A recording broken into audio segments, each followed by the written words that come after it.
When it comes to machine learning, there are a few common strategies: regression, classification, and clustering. So let's talk about classification models.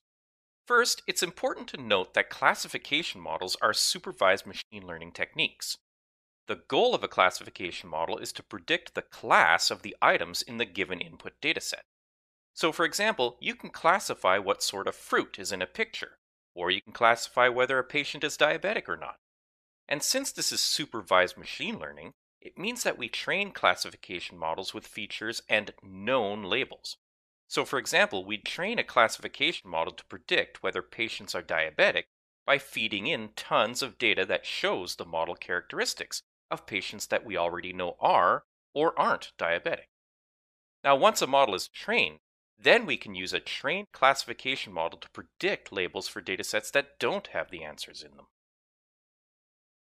Now, there are lots of different kinds of algorithms available to you when you're implementing a classification model. Some common algorithms are artificial neural networks, naive Bayes, decision tree, random forest, k-nearest neighbor, stochastic gradient descent, logistic regression, and support vector machines. Let's dig into these a little bit. First, let's look at an artificial neural network, or ANN.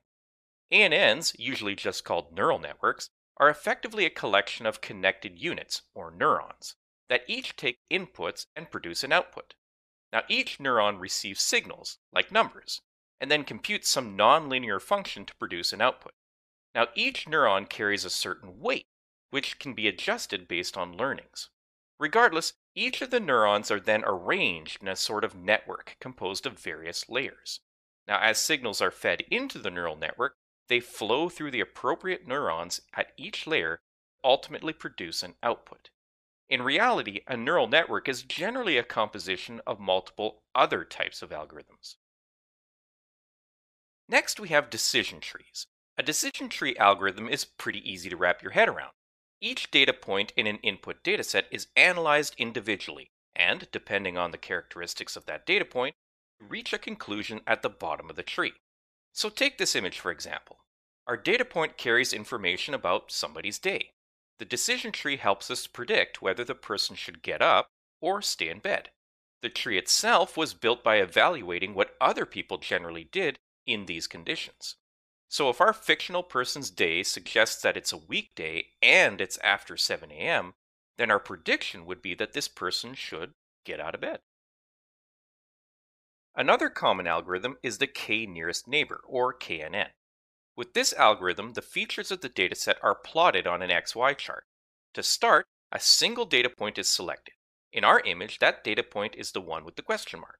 The algorithm then wants to figure out which class that data point should belong to. To do that, increasing circle sizes are created, radiating out of that data point. Depending on the k value that we select, we make a decision as to which class the data point belongs to based on how many other data points of various classes are found around or in that circle. So in this example, if we set the k value to 3, we get 2 data points in that circle of class 2 and only 1 data point of class 1. So we decide that our data point must be a class 2 data point. Then if we set our k value to 6, then we get 4 data points of class 2 and 2 data points of class 1. So in this example, our data point would still be considered a class 2 data point. Logistic regression is one of the most common strategies for binary classification. The idea is to use a regression technique on our data points to decide which side of the regression line the data point resides on. The output is always 1 or 0. So this is ideal for situations where you need a yes or no answer. The light switch is on or off. The patient is diabetic or not. This algorithm also offers the ability to provide a probability score for each prediction as well. The next algorithm to talk about is naive Bayes. Now with this algorithm, the idea is that each of the features of the dataset are totally independent of the other features in the dataset. So in that sense, it's very linear in its decision making, almost like our decision tree from earlier. For example, a data point could be considered an apple based solely on the fact that it's round, red, and about 15 centimeters in diameter. So with naive Bayes, each of those features are evaluated independently to produce a probability of what the data point is, regardless of the correlation between those features. The random forest algorithm is about constructing several decision trees and then running the data points through all of those trees to derive an answer. Take this image for example. In this image, I've produced 3 decision trees. Then I pass my data point through the first decision tree, and I arrive at an answer, all the nodes on the right. Now when I pass my data point through the second decision tree, I arrive at an answer through a different set of nodes, all the nodes on the left. And then when I pass my data point through the third tree, I arrive at another answer through a middle set of nodes. Now it's important to realize that these are different trees. So that means that it's possible that all 3 trees actually came to the same answer. Or maybe they really did come to a different answer. Regardless, once all of the decision trees in the forest have produced an answer, the results are effectively voted on. And this can be through a majority win scenario or maybe just an average of the responses. Next, we have the Stochastic Gradient Descent Algorithm, or SGD. This algorithm is really useful for trying to determine what the best parameters are for your model to produce the most accurate answers. First, it's important to understand that a gradient is the slope of a function. So in our chart, the slope of the line at any given point is our slope. So the slope helps us to measure the degree of change in a variable in response to the changes to other variables. The greater the gradient, the steeper the slope, and the more impact a variable has on another variable. So what SGD tries to do is figure out the optimal parameters to use by finding the values that have the minimum cost impact on the function overall. And finally, we have the support vector machines, or SVM. With SVM, the goal is to look at individual data points and decide which class it belongs to based on some dimensional data. So take this chart for example. In this chart, we draw a number of dividing lines through all of our data points. Our object is to find a line that gives us the maximum margin between obvious clusters of data. These lines are the vectors. So on the left, we've drawn 3 horizontal lines. If you draw them out to infinity, you'll see how they cross through the data points on the chart.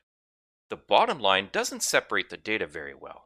The middle line is quite good, so it's a strong candidate because it would separate our clusters pretty well. The top line doesn't separate the data very well either. Meanwhile, our vertical line does an excellent job separating the clusters and has strong margins. It's probably the better candidate than our middle horizontal line. Once we've chosen a good line, or a set of lines if we're identifying multiple classes, we can decide that the data points on the left are one class, while the data points on the right are another class.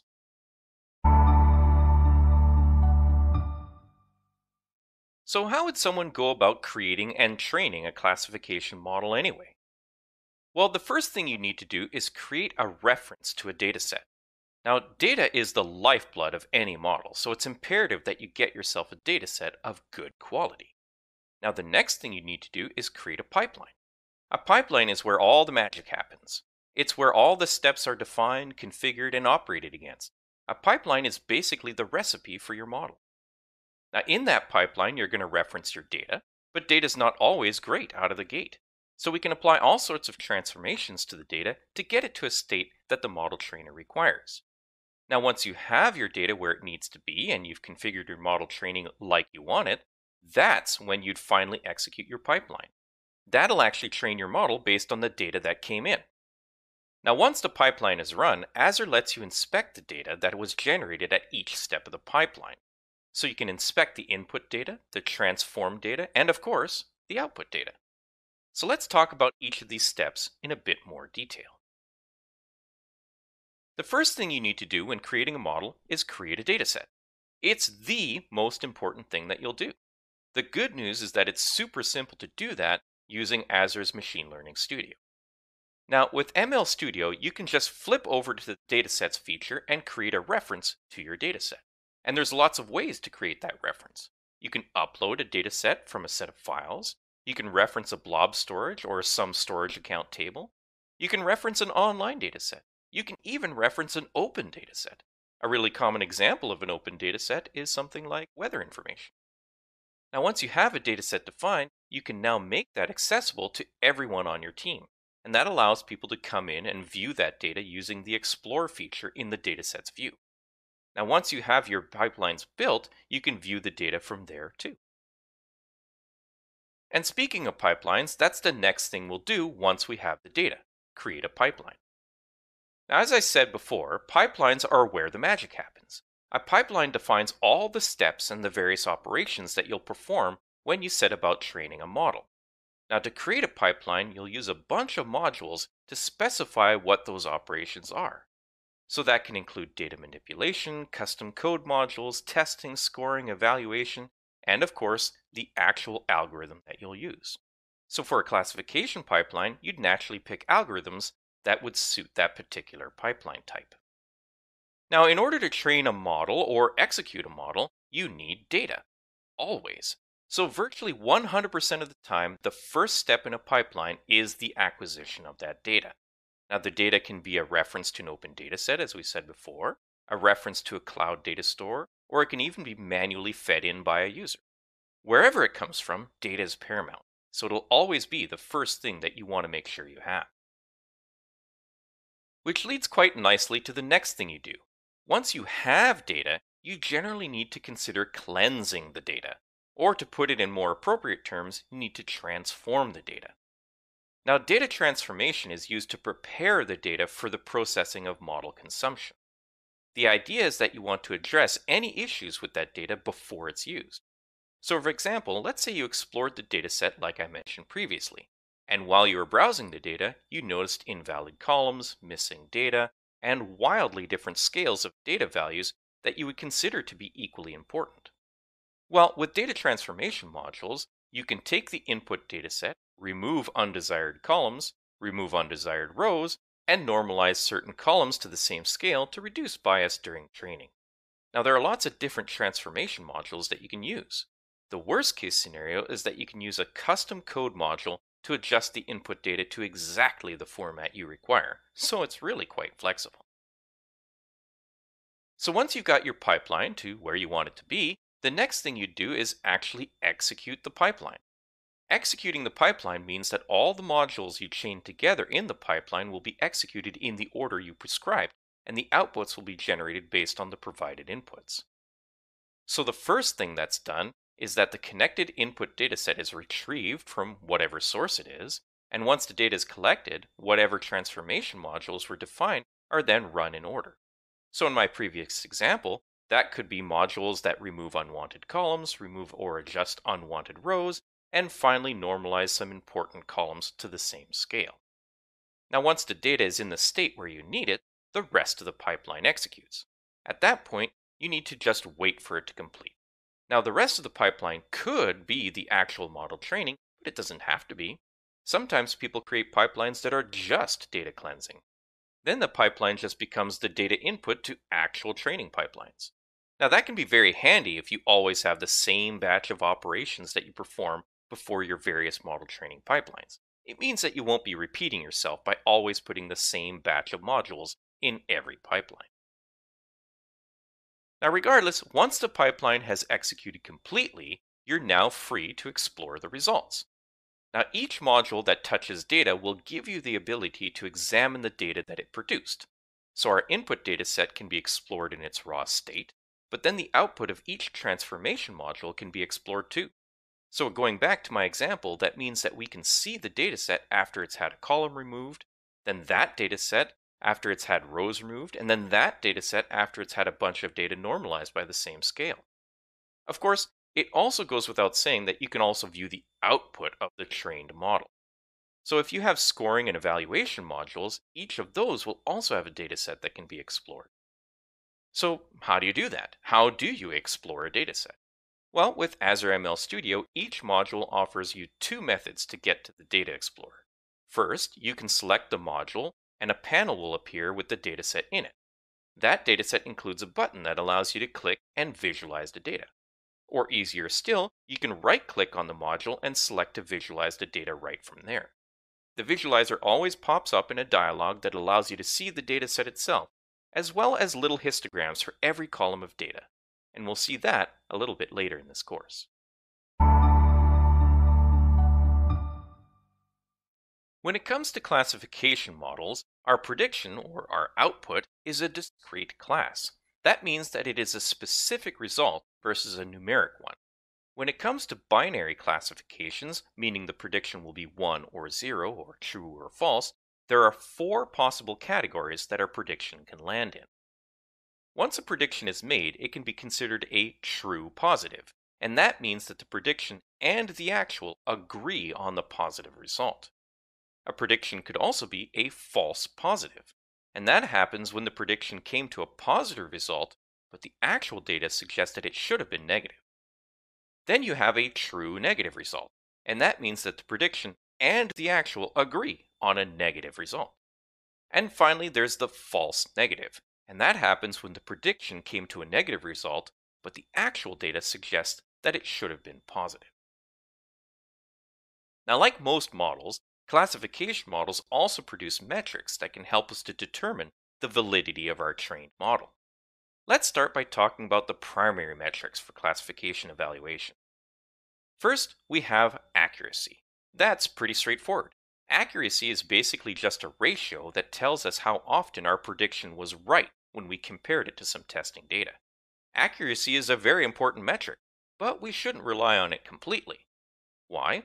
Well, let's say we had 99.9% accuracy in our model, but the 0.1% it misses are the very things that we feel that we can't miss, like a cancer diagnosis.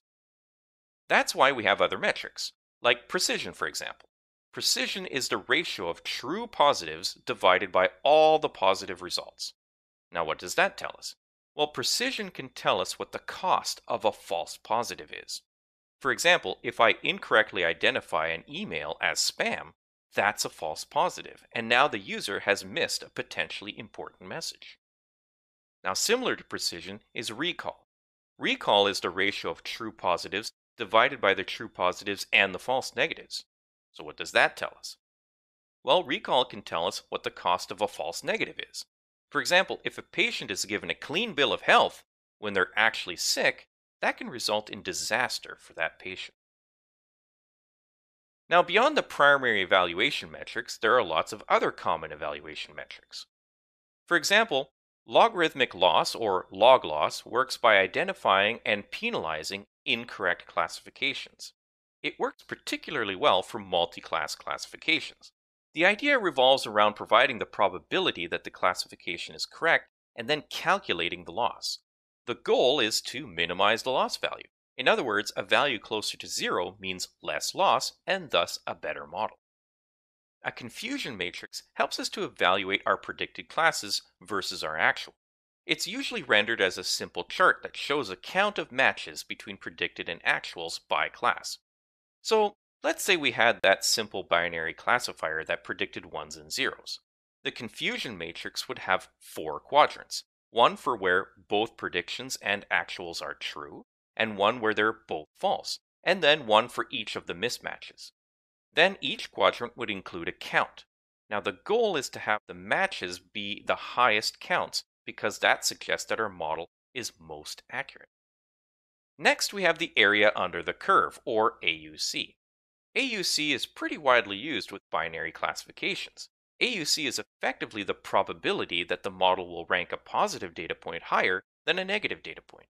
Now, math aside, the metric is calculated as a ratio between 0 and 1. So the closer the value is to 1, the better the model. Then there's the F1 score. Put overly simply, F1 is effectively the average between the precision and recall metrics. And just like those metrics, F1 is a ratio between 0 and 1, where a value closer to 1 means a better model. Next, we have the mean absolute error, or MAE. MAE is the average of the difference between the predicted and actual values. Now, if each of the possible output states is given a numeric value, you can calculate the difference between states, and therefore you can calculate what the general error is. Now, the lower the value, the less error. Now, similar to MAE is the mean squared error, or MSE. MSE is almost the same thing as MAE, except it takes the average of the square of the difference between the predicted and actual values. Now, MSE is much easier to compute a gradient for because the values can be positive or negative. For MAE, they're always positive, so you don't know which direction the error is happening. Now, there are tools that you can use to evaluate the validity of your model as well. A common example of that is the gain and lift charts. Now, put overly simplistically, gain and lift charts help us to determine the effectiveness of using our model or just selecting classes at random. For example, if we randomly said whether patients were diabetic or not, we would get a certain percentage of that correct. If our model predicts a higher percentage than the randomness, then the difference is called the lift. Then there's the KS charts, and they help us to quantify the distance between the empirical distribution of a sample unit and the cumulative distribution of the same sample. The difference between these lines is called the KS statistic. Now, ultimately, the objective is to have these lines be more or less on top of each other, because it shows that our model is quite accurate. Then, as we said earlier, another metric that you can collect is called the log loss. Now, again, the idea revolves around providing the probability that the classification is correct and then calculating the loss. And again, the goal is to minimize that loss value. So the less the loss, the better the model. Next, we have the Gini coefficient. This metric attempts to measure the degree of inequality in the distribution of our predictions. So, for example, you could use the Gini coefficient to measure how far a country's wealth or income distribution deviates from a totally equal distribution. Now, another metric is the root mean squared error, or RMSE.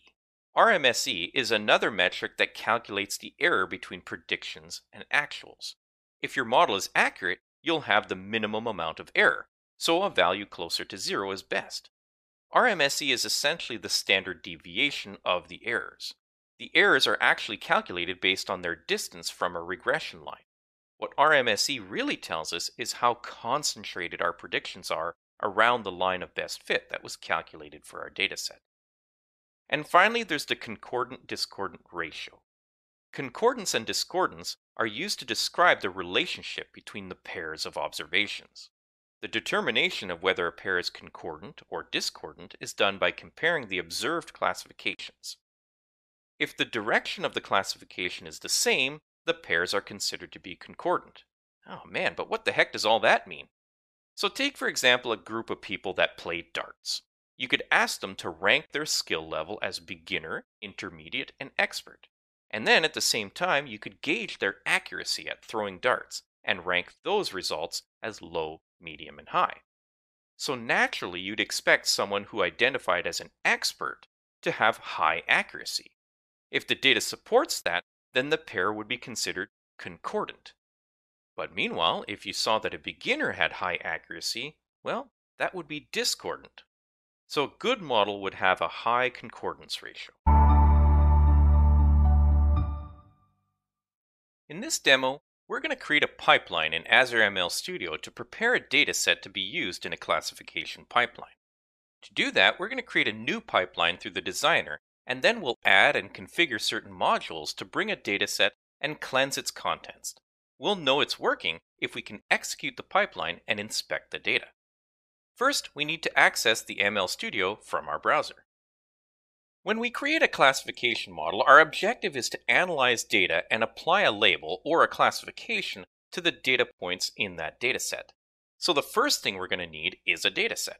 So before we get started, let's create a dataset that we can easily wrap our heads around for this exercise. So first, let's head over to the Datasets option.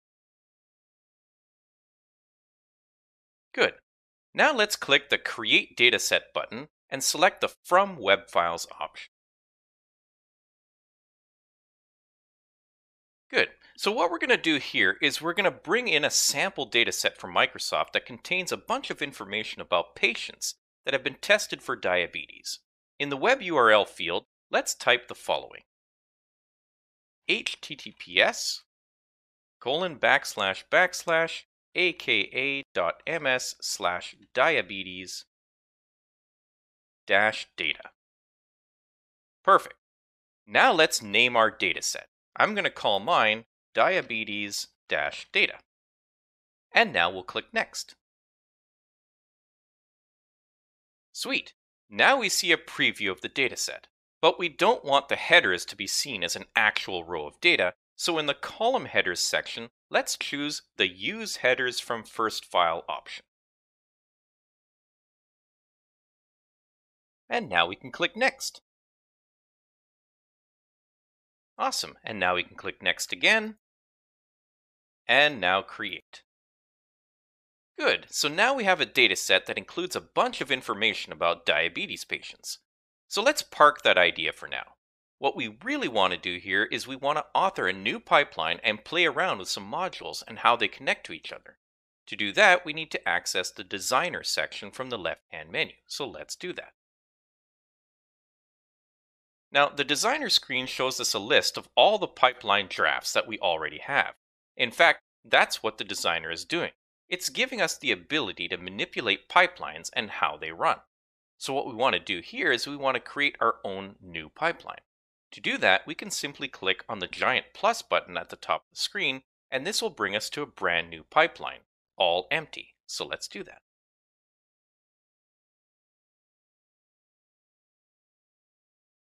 Perfect. So now we're in the Designer. We have an empty canvas right in the middle, a list of modules that we can add from the Asset menu on the left-hand side, and some configuration information about this pipeline on the right-hand side. In fact, the right-hand menu is asking us to select a compute target for this pipeline. So let's do that first. We can do that by clicking on the Select Compute Target link. So let's do that. Now in the pop-up, we're asked to select a compute cluster to use for this pipeline, and that's important. If we run this pipeline, it will add that run to an experiment, and all experiment runs need to be done using a compute cluster. So with this dialog, we can select an existing compute cluster, or we can even create a new one. Now to save some time, I'm going to select an existing compute cluster that I created earlier, and then click Save. And now, using the same configuration panel, I'm going to name my pipeline something. And you can call your pipeline whatever you want, but I'm going to call my pipeline SBDemo04 pipeline. And then I'm going to click Save at the top. Perfect. Now we're ready to go. Now obviously what we want to do is we want to build a classification pipeline, and that means that we want to train a classification model. But you can't do that without first bringing in some data to evaluate, right? And hey, we just created a dataset, so let's use it. To do that, open up the Datasets section in the left-hand Assets menu. Nice! There's our diabetes dataset. Awesome! So let's drag it onto the canvas. Okay, so as I said earlier, this dataset includes a list of a whole bunch of patients. In fact, let's quickly explore this dataset so we can see what we're working with. Right-click on the Dataset module and select Visualize Dataset Output from the menu.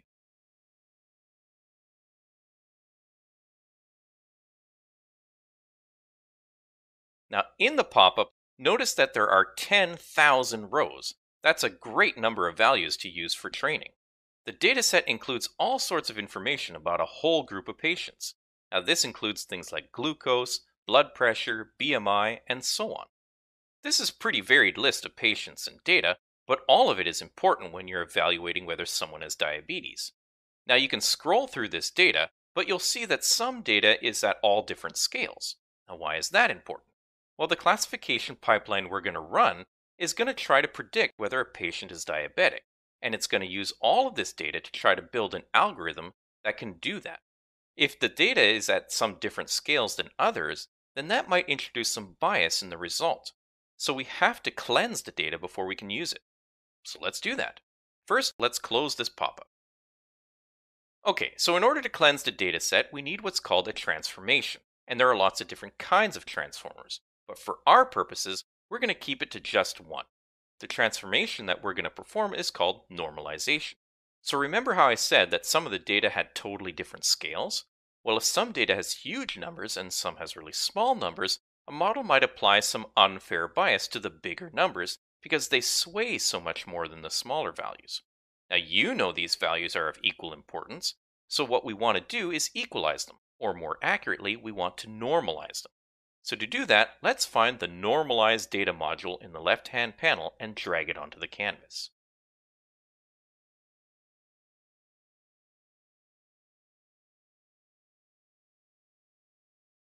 Good. Now let's connect the output dot of our dataset module to the input dot of our normalizer. Now you'll notice that there's a little warning symbol on our normalization module. Well, that's because it's missing some needed information. So let's go to the configuration panel on the right and click on the Edit Column link. Now what we want to do here is choose which columns that we want to normalize with each other. So let's click on the By Name radio button at the top of the dialog. Good. Now let's move the following columns over to the Selected Columns list by clicking on their little plus icons. Pregnancies, plasma glucose, diastolic blood pressure, tricep thickness, serum insulin, BMI, diabetes pedigree, and age. Good. Now we can click Save.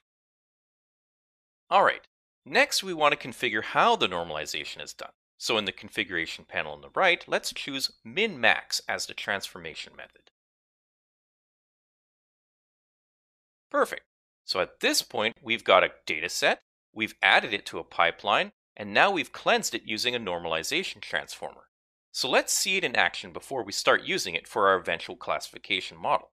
Let's click on the Submit button at the top of the page. Now in the pop-up, it's asking us to connect our pipeline to an experiment. Well, since we don't have any experiments yet, let's create one. So let's click on the Create New radio button. And let's give our experiment a name. I'm going to name mine SBDemo-04-experiment. Good. Now let's click Submit at the bottom of the pop-up. Excellent. Now this kicks off the model run, and it might take a while to run. So I'm going to fast forward to the end. Fantastic! Now that our pipeline run is complete, you can see that all the modules have been highlighted with a green bar and the word completed. So let's prove it. Right-click on the Normalized Data module and select Visualize Transformed Dataset. Good. Now right away notice that the columns that we selected to normalize are all in a shared range between 0 and 1. So that's it. We've created and prepared a dataset, and we're all ready to run a classification pipeline. Great job! In this demo, we're going to build and execute a classification model training pipeline. To do that, we're going to piggyback off our last demo where we prepared a dataset. The purpose of our model will be to try and predict whether a patient is diabetic based on their various characteristics. Okay, so the first thing we need to do is open the Azure ML Studio in our browser. Alright, now in our last demo we created a pipeline, so let's open it back up. To do that, click on the Designer item in the left-hand menu. Now in the bottom section of the page, find your pipeline and click on it. Mine was SBDemo-04 pipeline. Good. Now let's do a quick recap of what this pipeline is doing. So far, we've got a couple modules on this pipeline canvas. The top module brings in a sample dataset from Microsoft that includes a bunch of data about patients that may or may not have diabetes. The other module that's connected to the dataset after that helps to normalize a set of columns in the dataset to bring them to a more equal scale so that we can avoid any unnecessary bias when it comes to feeding it into a model trainer. And that brings us to the task at hand. What we want to do in this demo is create a classification model trainer that's able to predict whether a patient is diabetic. The eventual objective would be to pass in some data into an already trained model and have it tell us whether a new patient is diabetic or not. Well, to do that, we need to first train a model with some existing data. Now, our dataset already knows that the patient in the data is diabetic and what their relevant characteristics are. So our model will learn from that data and will try to create an internal algorithm to help diagnose diabetes patients in the future. So let's do this. The first thing we need to do is actually something to help us to test the model in the end. So the first thing we need to do is add a split data module. So let's find that module in the left-hand panel and drag it beneath our current stack of modules.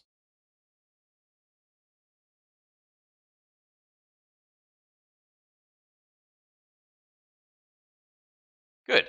Now let's drag the left output of the normalized module to the input of the split data module. Perfect. Now what this module does is take some of the input data and split it into two sub-datasets. Why? Well, what we want to do is feed some of the data into our model training and then feed the rest into another module that will help us score how we did. But how much should we send? Well, let's click on the module to make sure that it's selected, and mine is. And now on the right-hand panel, let's choose what that split should be and how it gets split. So let's set the fraction to 0.7. Good. Now that means 70% of the data will go to the first output and 30% will go to the second output. Now let's also set a random seed value so that doesn't just start at the beginning. So let's set the random seed field to 1, 2, 3. Good. Now we're ready to train a model. So let's go back to the left-hand panel and find the Train Model module.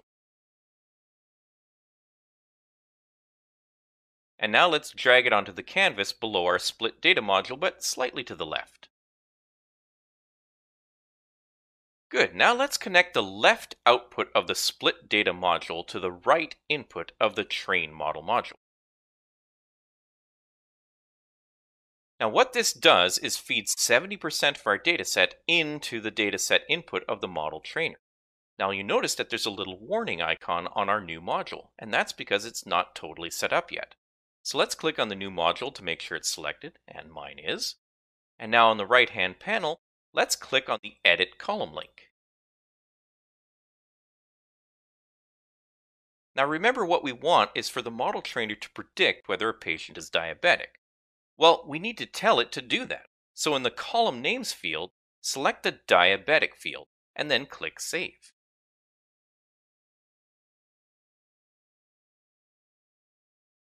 Perfect.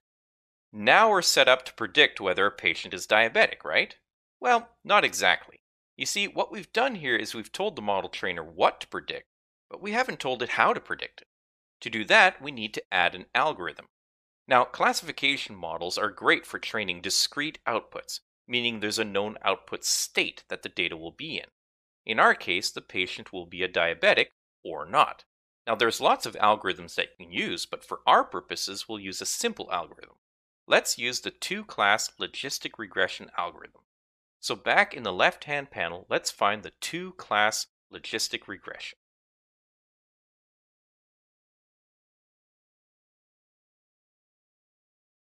And let's drag it onto the canvas above the trained model module. Good. Now let's connect the output of the new module to the left input of the model trainer. Now what this module will do is predict a binary or two-class state. Good. Now we've got a classification pipeline that trains a model to predict whether a patient is diabetic. Fantastic. Or is it? Well, to know the answer to that, we've got to test our model. We've got to score our model. So let's do that. Let's search for the Score Model module and drag it onto the canvas below our model trainer.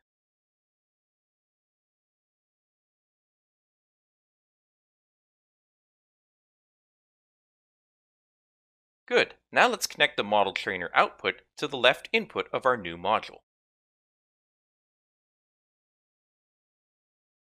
So how does the scoring work? Well, the module takes the trained model from our model trainer and applies it to another dataset.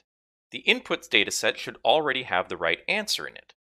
Then the scoring module will check to see just how close the trained model came to that answer. If it's way off, then that's a bad model, and we should tweak something. But wait a minute, what input dataset? Well, remember our split data module? Well, now we can connect the right output of that module to the right input of our scoring module. That means we're going to use 30% of our cleansed dataset to score our model. So let's connect them. Good. Now at this point, we've got a pipeline that uses an algorithm to train a model to predict whether a patient is diabetic based on a cleansed dataset. We then take that trained model candidate and run it against part of our dataset that wasn't used to train the model. And then we score the model. So let's run this and see what we get. Let's click on the Submit button at the top of the page. Now, in our last demo, we created an experiment. So let's just use the same experiment this time. Choose the experiment that you saw last time in the existing experiment field, and then click Submit.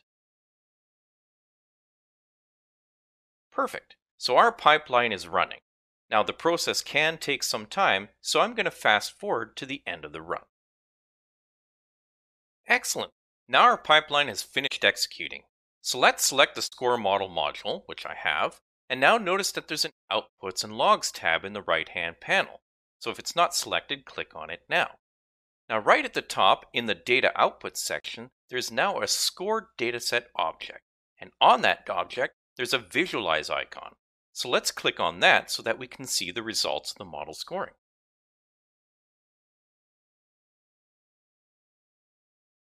Perfect. Now in the pop-up, let's scroll all the way to the right. Now notice that there's our existing diabetic column and that now there's a scored labels column. And that's our prediction of whether the patient is diabetic. If you scroll through the list, you would see predicted values that are either 1 or 0 and generally the same as the actual diagnosis. Pretty cool, right? Now the whole dataset will probably never be exactly the same as the original dataset because there's lots of factors that go into the diagnosis. In fact, sometimes that's because the dataset is actually wrong. So to find out, we need to do some evaluation, and we'll take care of that in our next demo. Great job! In this demo, we're going to add an evaluation module to a classification pipeline in Azure ML Studio, so that we can evaluate the results of a candidate model. We'll see how to add and configure the module in the pipeline canvas. Finally, we'll execute the pipeline and explore the results of the evaluation module. Okay, so the first thing we need to do is navigate to the Azure ML Studio using our browser. So in this demo, we're going to piggyback off our previous demos wherein we created a classification pipeline that trained a model on how to predict whether a patient is diabetic based on a bunch of characteristics of that patient. So let's open that pipeline. Click on the Designer option in the left-hand menu. Now let's select our pipeline from the list at the bottom of the page. Mine was called SB-Demo-04 Pipeline. Good. Now we're presented with the Designer. Now on the canvas, we've already got a set of modules that do a bunch of things. First, we have a dataset that we created based on some sample data from Microsoft that includes a bunch of information about patients that might be diabetic. Then we run that dataset through a normalization transformer to bring some of that data to the same usable scale so that we don't introduce bias in the model training. And speaking of model training, after the data cleansing, we feed 70% of the dataset into a model trainer, which is set up with a logistic regression algorithm, and the other 30% goes to a model scoring module. So with what we built before, we can easily check the diabetes diagnosis predicted by our model candidate against some real actual diagnosis. And we do that with the scoring module. But in this demo, we're going to evaluate our candidate model. Just eyeballing predicted versus actual isn't really sufficient to tell if a model is good enough. Now, configuring a pipeline to evaluate a candidate model is pretty easy. Actually, let's go over to the left-hand panel and search for the Evaluate Model module and drag it onto the canvas below our Score Model module.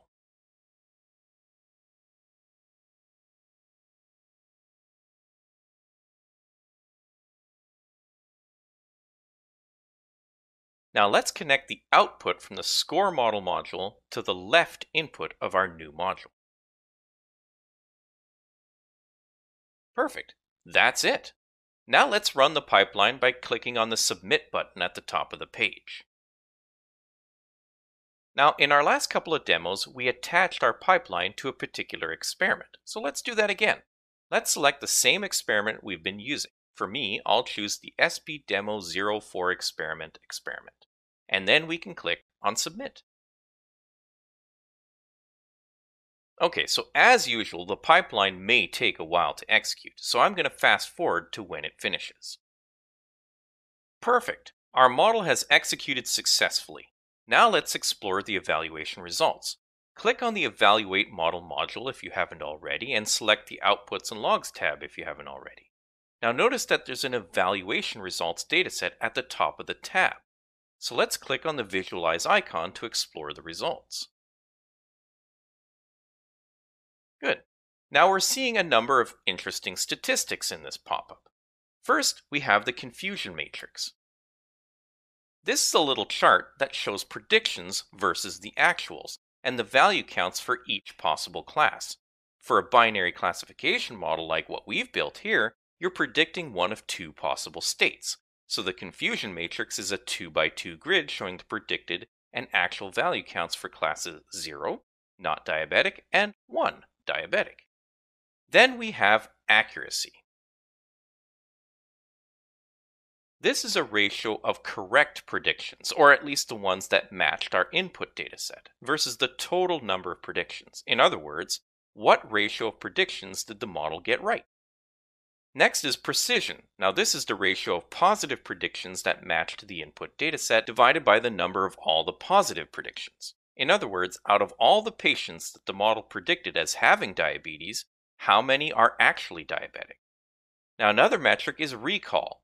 And this is the fraction of positive predictions that match the input dataset divided by the number of true and false negatives.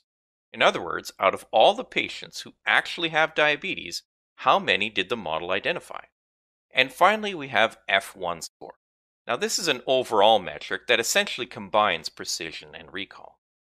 Okay, so in this case, we can take a look at our metrics and now we can make a more educated decision on how good our candidate model is. Now looking at this data, I'd say our model did a pretty decent job at predicting whether someone was diabetic, but not so much that I would necessarily trust it. Now we can spend time to make the predictions even better, but this is good enough for now. Regardless, we've successfully run a model and we've successfully evaluated it. Great job. In this demo, we're going to create an inference pipeline in Azure ML Studio. To do that, we're going to piggyback off our last few demos and use an existing classification pipeline that predicts whether patients are diabetic. So first, we need to navigate to the Azure ML Studio in our browser. Okay, so in this demo, we're going to piggyback off our previous demos where we created a classification pipeline that trained a model on how to predict whether a patient is diabetic based on a bunch of their characteristics. So let's open up that pipeline. Click on the Designer option in the left-hand menu. Now let's select our pipeline from the list at the bottom of the page. Mine was called SBDemo04 Pipeline. Good. So here we are once again presented with our classification pipeline. So let's do a quick recap of what's going on here. First, this pipeline takes a dataset that includes some sample data from Microsoft. The dataset contains a bunch of information about a bunch of different patients. We then use a normalization module to adjust the data for a bunch of columns to make sure that they're all the same scale. Now this prevents any introduction of bias in the model training. We then feed 70% of our cleansed dataset into a model trainer and the remaining 30% goes to a module that scores the resulting model. Now what we want to do in this demo is to be able to feed in new datasets against the model we just trained. So to do that, we need to create what's called an inference pipeline. So let's go ahead and get that ball rolling. To create an inference pipeline, we need to click on the Create Inference Pipeline button at the top of the screen. Now in the dropdown, there's a couple of options. For us, we want to be able to test datasets on a sort of ad hoc basis. So we're going to choose the Real-Time Inference Pipeline option. So let's pick that option. Perfect. So now what we've got is a whole new pipeline. Now it's worth noting that this is pretty much the same pipeline we already had, but with a few differences. First, you'll notice at the top of the canvas that there's a web service input module. That's been placed right beside the dataset module and they both feed into the next module. What this means is that this pipeline can now be triggered by a dataset sent in via a web service endpoint. That's pretty fancy, but we'll get to that later. Next, you'll see that there's an apply transformation module. This is just a different way to represent our normalization step. Next, we get the score model module. This takes our trained model and applies it to whatever dataset is provided. And finally, the pipeline outputs the results to two modules. One is our evaluation module so that we can explore the results later on, and the other is a web service output module so that we can return information to the consumer. That all sounds pretty wild, right? Well, I'm going to make a few modifications to this pipeline to make our lives a little bit easier still. First, I'm going to rename the pipeline so that it matches my existing pipeline a bit closer. I'm going to call the pipeline sbdemo04 pipeline inference. And I can do that by using the little cog icon beside the pipeline name and then typing the name in the configuration panel.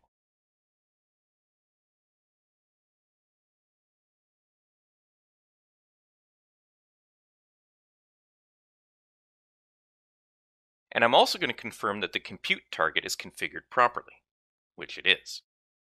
Okay, next I'm going to remove the original dataset. That dataset that we used in our original pipeline was used to train a model, but it won't be needed when it comes to actually running in the future with real data. So let's just select the model and click the delete icon.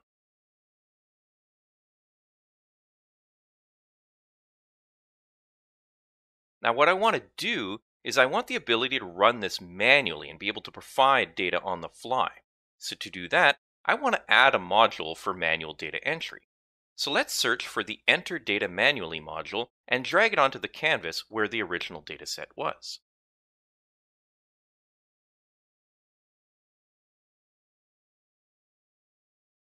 And now we'll connect the output dot to the input dot of the Apply Transformation module. Now you'll notice that there's a warning symbol on our new module, and that's because this module isn't fully configured yet. So let's do that. Let's make sure that the module is selected, and mine is. Now I'm going to copy and paste some CSV data into the data box, but don't worry, I'll include it in the doobly-doo so that you can use the same thing.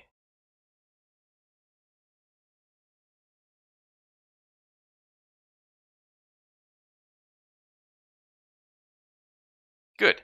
Now it's important to note in the dataset that we've just provided that there's no diabetes column, and that makes sense, right? Our goal is to predict whether a patient is diabetic. Once we put this model out into the wild, there won't be a pre-existing diagnosis anymore. Perfect. So now the next thing we want to do is we want to remove the Evaluate Model module. When this pipeline is run by consumers, they'll have no real access or need for the evaluation module. So it's not really needed in this pipeline then, is it? So let's select it and then delete it. Good. Now comes the fun part. What we want to do next is we actually want to put some Python in our pipeline. What we want our Python script to do is augment the output of the pipeline to only return the predicted diagnosis. If you remember from our previous demos, the score model module actually outputs the entire dataset and appends the new column of information that represents the prediction. Well, the consumer doesn't need their whole dataset back, they just need the diagnosis, the patient ID, and a probability. So we're going to add some Python that will do that for us. So let's get to it. We want to put the Python script before the output.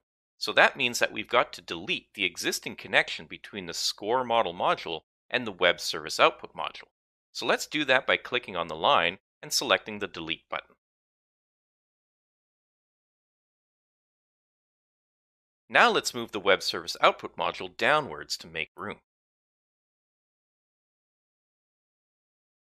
And now let's search for the execute Python script module and drag it in between these two modules.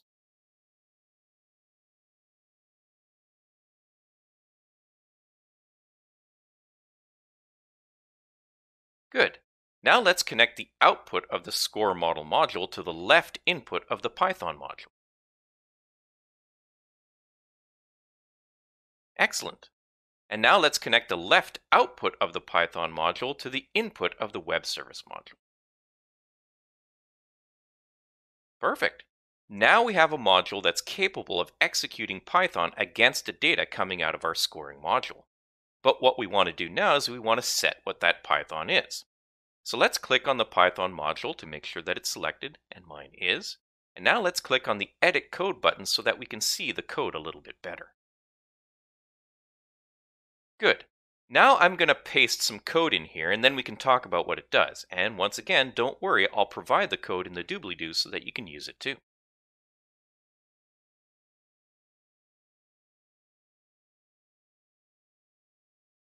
Okay, so what this code is doing is fairly straightforward. There's a main function that gets executed when the module is run. and that function takes in up to 2 datasets. In our case, we only populated one dataset, the left one, and so we only concern ourselves with data frame 1. If we'd connected to the middle input of the module, we'd have to use data frame 2. Anyway, we create a variable called scored results, and we place the columns of information that we want to return into that variable. So that includes the patient ID, the diagnosis prediction, and the probability that the prediction is correct. Now remember from our earlier demos that the scored labels column is our predicted diagnosis. But since that label isn't very helpful to consumers of the pipeline, we also run a bit of code that renames our column to diabetes prediction and probability. Then the variable is returned from the function. Now it's worth noting that the data type is still a dataset. Anyway, let's go ahead and save this by clicking the Save button. Perfect. So now we have a pipeline that takes in data from a web service input or manually, does the usual cleansing, and then applies our model. The output of the model run is then reduced to a couple of columns by our Python script and sent out to a web service. So let's try it. Let's click the Submit button at the top of the page. Now this pop-up is asking us for an experiment once again, but in this case, we're going to put this in a totally new experiment.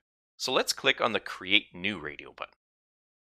And let's give our experiment a name. I'm going to call mine sbdemo-04-experiment-inference. Good. Now let's click the Submit button at the bottom of the pop-up.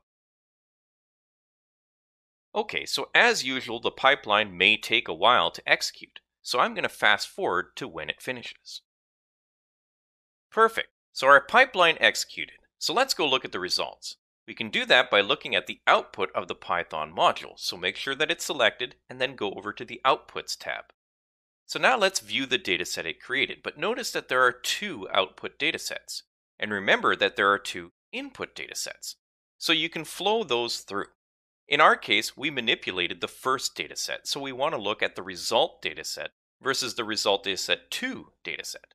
So let's look at that first dataset. Awesome! So now we can see a dataset that only has the columns that we asked for. It only has 3 rows, 1 for each of the input rows, and it has our 3 columns. And the columns have been renamed to represent what we asked. Fantastic work! In this demo, we're going to deploy a predictive service using Azure ML Studio. To do that, we're going to piggyback off our last few demos and use a built-in deployment mechanism against our existing inference pipeline to create a new endpoint. We'll know our deployment is working if we can access the results externally using Postman. Okay, so first we need to navigate to the Azure Machine Learning Studio in our browser.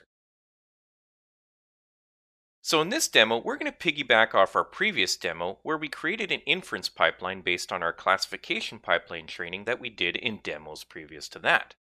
This inference pipeline allows us to predict whether a patient is diabetic based on a bunch of their characteristics. So let's open the inference pipeline. Click on the Designer option in the left-hand menu. Now let's select our inference pipeline from the list at the bottom of the page. Mine was called sbdemo-04 Pipeline Inference.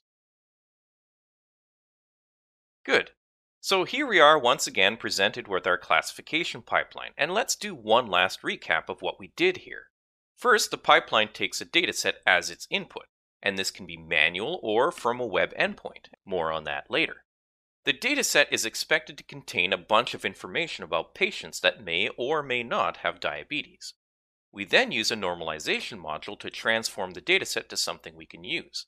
The data eventually flows through a few other modules that actually run the data against our model.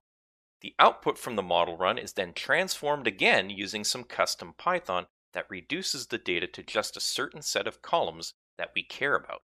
And finally, the output is then sent out to a web endpoint. Now, the whole point of this inference pipeline is to be able to predict whether patients are diabetic based on their characteristics or features. In other words, if a doctor or a patient inputs a bunch of relevant information about a patient into our pipeline, then our model should be able to predict and output whether the patient is diabetic. So if we want a user to be able to access our pipeline, the first thing that we need to do is deploy it. So let's go ahead and do that. Now on the top right of the screen is a deploy button right next to the submit button. So let's click that. Now deploying a pipeline means creating an endpoint. An endpoint is a URL that can be used to specifically access your pipeline. So the pop-up dialog here is asking us for details about how we want to configure our endpoint. Now the pop-up wants us to give a name to our endpoint, so let's do that. I'm going to call mine sbdemo-04-endpoint.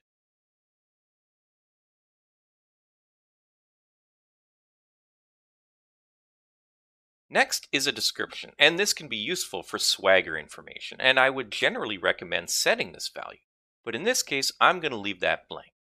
And lastly, we have the compute type selection. Now, because this is an inference pipeline, we can technically use a Kubernetes service to run our endpoint. If we leave that selection, we're asked to choose a Kubernetes cluster to use, and in my case I don't have a Kubernetes cluster, so instead I'm going to select the Azure Container Instance option. Good. Now our endpoint is ready to be created. So let's go ahead and click Deploy at the bottom.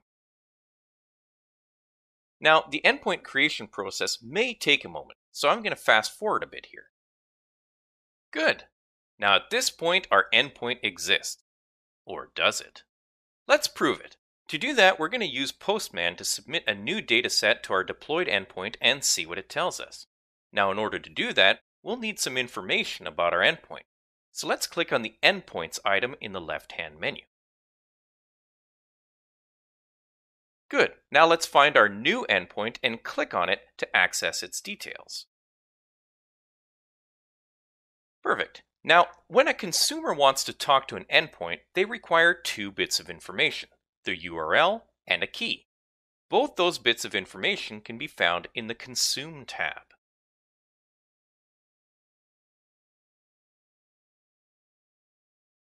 Perfect. Now, what we need from this screen is the REST endpoint value and one of the two keys at the bottom of the page. So let's copy those over to Notepad.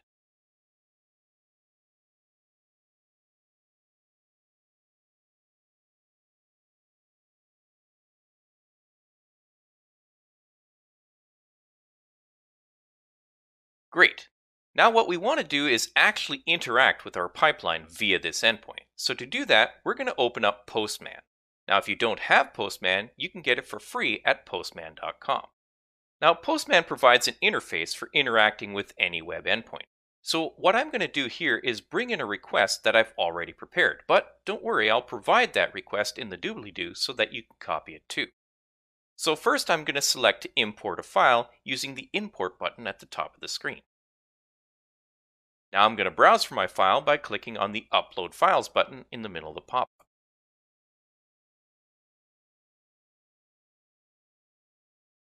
Good. Now it recognizes the file. So now let's click the Import button at the bottom of the pop-up. Now what we need to do is configure this request with a couple of bits of information that it needs. First, you'll notice that this is a POST request, but it's missing the actual endpoint URL. So let's replace the part that says Your Endpoint with the endpoint URL we copied to Notepad.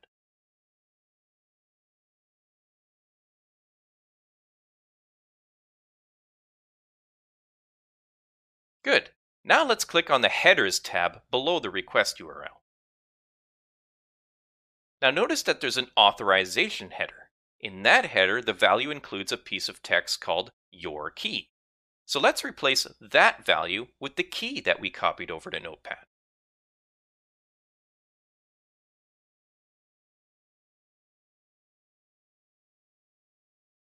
Good.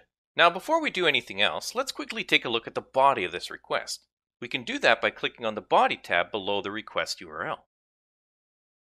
Now the body is where we're defining the input dataset. Now pay special attention to that dataset. Notice how there's an inputs object which contains an array called Web Service Input 0. If we were to inspect our inference pipeline, we'd notice that this is the exact name of our Web Service Input module from our pipeline, and this is important. If we called that array anything else, it wouldn't work. Meanwhile, inside that array is a single object with fields and values. This object is clearly defining a patient.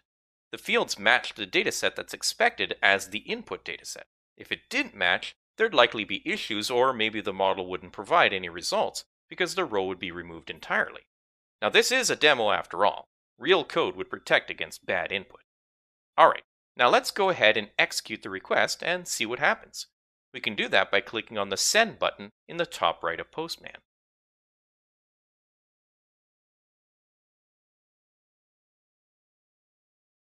Excellent! We got a result back. Now let's take a look at that result. Notice that the result object contains a results subobject that itself contains an object called Web Service Output 0. And if you inspected our inference pipeline, you'd notice that that's the exact name of our Web Service Output module from our pipeline. And also notice that the values are returned and are labeled just like our Python script asked it to be. Amazing! So now we have a classification pipeline that trained a model to predict a diabetes diagnosis for patients, and we deployed that model and we created a Postman request to access that deployment. In our request, we passed in information about a patient, and our model predicted a diagnosis. I wonder if Dr. House would agree. That'd be the real litmus test here. Never mind all this AI business. Anyway, great job.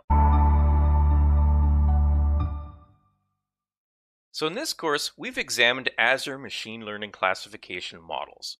We did this by exploring machine learning classification models and steps required to train, selecting classification models and using the Azure Machine Learning Designer to train, classification model pipeline execution and model evaluation, creating a new reference pipeline and a predictive service, and deploying a classification model based on inference pipelines. In our next course, we'll move on to examine Azure machine learning clustering models.